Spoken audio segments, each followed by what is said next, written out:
Le mois de mai s'annonce sous le signe du changement pour tous les consommateurs français. Au menu du bon et du moins bon, on fait le point pour vous. Côté impôts, il faut se préparer à déclarer les revenus de 2022. La période de déclaration prend fin en mai pour la majorité des Français, avec quelques exceptions jusqu'au 8 juin 2023.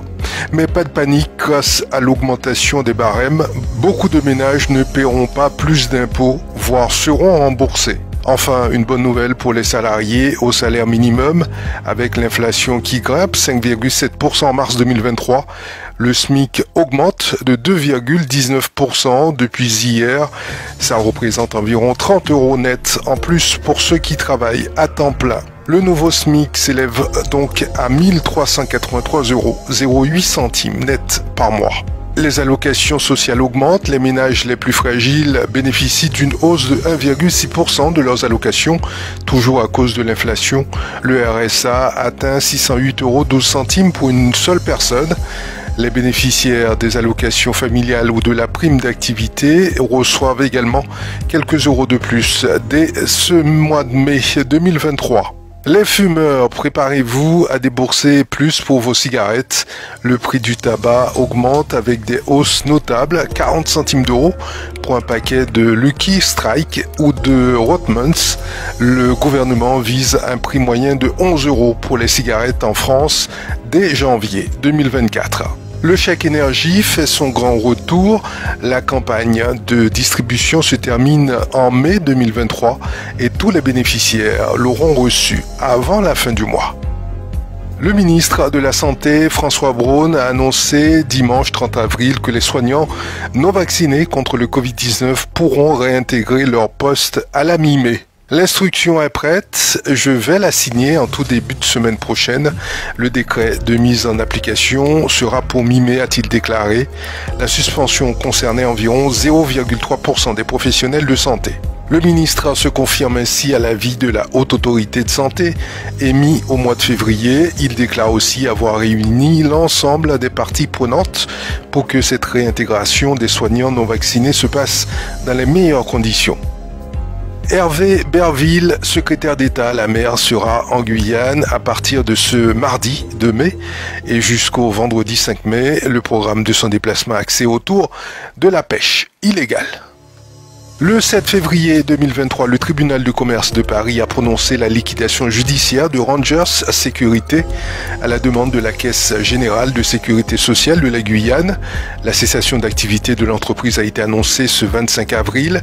417 salariés se retrouvent presque tous sur le carreau. Selon un rapport d'expertise cité par le tribunal, Rangers Sécurité est en cessation de paiement depuis fin 2021 avec un passif exigible de plus de 7 millions d'euros, soit 7 fois la trésorerie disponible. Les salariés de Rangers Sécurité attachés à l'aéroport Félix Éboué se sont mobilisés hier car ceux-ci craignent de perdre certains de leurs avantages sociaux en raison du changement de leur employeur, désormais basé à Compiègne, en Hexagone. Le défilé du 1er mai n'avait jamais été unitaire en Guyane avant 2023. Cette année, la mobilisation contre la réforme de la retraite réussit à faire une unité totale des syndicats. Les 8 syndicats représentés en Guyane ont entraîné avec eux environ 400 personnes. Les militants ont démarré leur défilé unitaire et populaire du 1er mai devant la caserne des pompiers à Cayenne, boulevard Mandela, direction la place Léopold-Hédère, avec un arrêt à la place des Chênes brisées. Les militants de tous les syndicats de Guyane brandissaient leur drapeau. Un défilé bon enfant avec comme thème principal le retrait de la réforme de la retraite. L'unanimité se fait sur ce sujet. L'allongement de la date de départ est vécu comme une double peine en Guyane compte tenu du contexte particulier où nombre de salariés commencent à travailler avec un cumul d'emplois précaire, peu rémunérateur. La liste indépendantiste dirigée par l'ancien président Oscar Temao a remporté les élections territoriales de la Polynésie française avec 44,2% des voix contre 38,5% pour la liste du président sortant Édouard Fritsch. Selon les résultats provisoires publiés par le Haut Commissariat, les indépendantistes ont obtenu une majorité absolue de 38 des 57 sièges de l'Assemblée territoriale qui leur permettra de gouverner pendant 5 ans la collectivité du Pacifique Sud. Cette victoire les place notamment en position de force face à l'État français pour négocier un processus de décolonisation et un référendum d'autodétermination.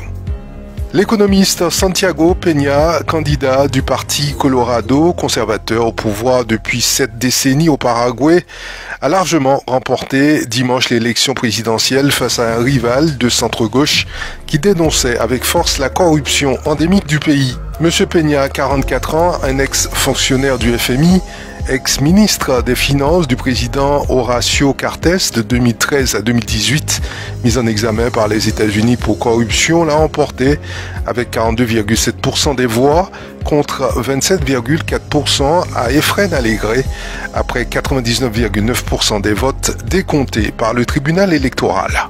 Peu avant l'officialisation du résultat, M. Peña a proclamé sa victoire, promettant de bannir le fatalisme qui nous condamne à notre présent. Dès demain, commençons à dessiner le Paraguay que nous voulons tous, sans inégalité flagrante ni injustice sociale. Nous avons beaucoup à faire, a-t-il déclaré. C'est la fin de ce flash, je vous remercie de l'avoir suivi. J'aurai le plaisir de vous retrouver demain sur Radio Mayuri Campus.